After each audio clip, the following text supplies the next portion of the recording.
Botox. Botulinum toxin. Botox.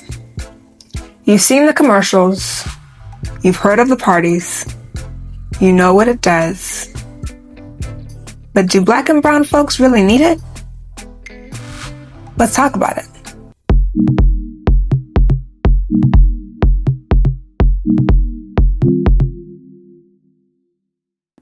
Botox is a trade name for botulinum toxin. It's a toxin found in a bacteria that was originally discovered in the late 1800s after a group of folks ate some bad ham and got food poisoning. True story. After looking into the bacteria further and the toxin that it produces, it was found that this bacteria is pretty ubiquitous, but tends to flourish in low oxygen environments. And it was most often found in old and improperly processed foods. And so it was found to be causing illnesses, food poisoning, botulism. So people were getting sick from this bacteria and from the toxin that it produced. However, in the mid-1900s, a doctor, an ophthalmologist, used it to try and treat some eye conditions. Because the thought was that it generally causes muscle weakness. So how about if we use it in cases where there is increased muscle tone or spastic muscle? And it worked. It worked in the eye. And then the use of it began to flourish in things like migraines, jaw pain. And people were noticing that wherever they used it, in the face in particular, their wrinkles also seemed to disappear. And so began in the late 1900s. I say that like I wasn't alive during that time. In the late 1900s, where it began to see increased use in the more aesthetic realm as well.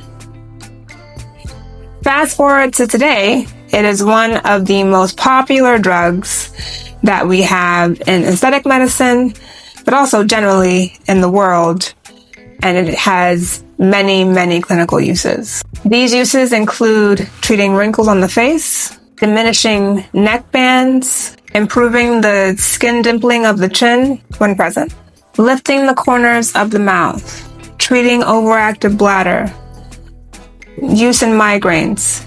The list goes on and on. So how does it work? The toxin inhibits release of a neurotransmitter at the neuromuscular junction, the junction between the nerve and the muscle.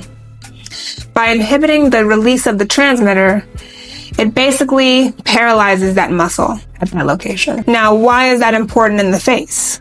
Well, it's important to know that the face is the only place in the body where muscle connects directly to skin.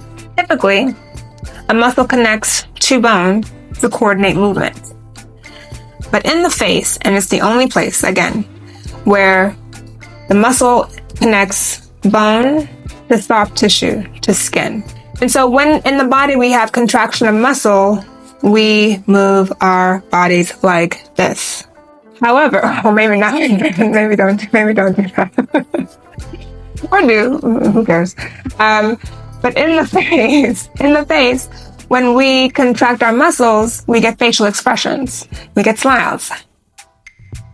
We move our eyebrows. We scrunch our noses. You get the point. And think about it. If you, over time, contract muscles in the face, you can produce furrows in the skin that correspond to where those muscles attach, i.e. wrinkles. When I say over time, what does that mean? Well, that time varies, right? You know this too.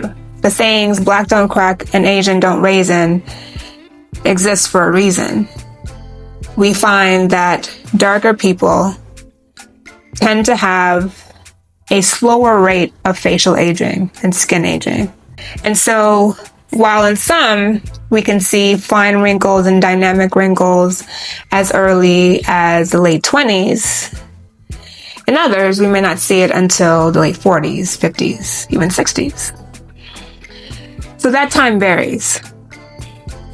But there is this question of, can Botox be used to prevent wrinkles? And the answer is yes. The less use of your muscles that you have in the face, right? The less dynamic motion that you have, the less contraction of the skin attachments, the less likely you are to develop those fine lines and even deeper lines that we see as we progress in age. So yes, it can be used in prevention. Now, how about in Black and brown folks? Do Black and brown folks really need Botox? Well, need is a very strong word. Does anyone need Botox for wrinkles? No. But would it help? Probably. So to get a little bit personal, I myself have used it in very, very small doses. I don't have any on board right now, to treat just some fine lines that I notice in the mirror, right? Because we all get a little vain. And when I say small doses, I really do mean small doses, right? And you can use kind of like these micro doses to treat as needed and as you see fit. Microdosing Botox. What a thought. But that actually may be the right idea and the right strategy for Black and brown folks who don't often think about wrinkling as much as other folks do. What are your thoughts and questions? Comment below, guys. And as always, love you lots, and bye for now.